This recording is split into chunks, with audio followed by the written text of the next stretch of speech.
Hello, and welcome to AccrediTalk. My name is Tom Goddard. I'm the founder and CEO of Integral Healthcare Solutions. The standard I'm going to talk about today is RM1-2 from the URAC Specialty Pharmacy and Mail Service Pharmacy Accreditation programs. This is a new standard with this version of the pharmacy standards. And we might call it the whistleblower standard, but it's more than that. First of all, it provides protections to whistleblowers, folks who report a suspected violation of law or ethical codes or regulations. It protects them from retaliation so long as they've done it in good faith.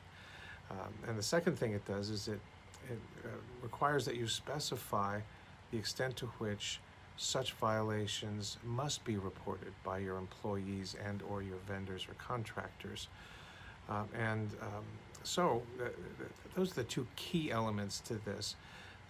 The important thing about this, because the most important document here is the policy and procedure that describes, or multiple policies and procedures that describe how you deal with whistleblowers and how you deal with the employees'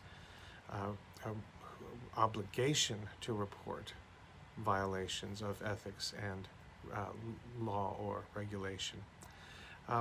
So your policy needs to be specific. You can't just say this organization protects whistleblowers or this organization imposes an obligation on its employees to report violations and will keep all of this confidential, which is the third piece of this standard.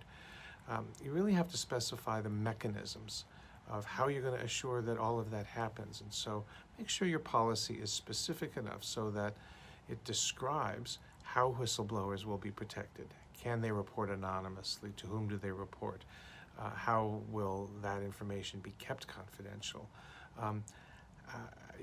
Your policies also need to be very clear about what is the nature of the obligation of an employee to report suspected violations.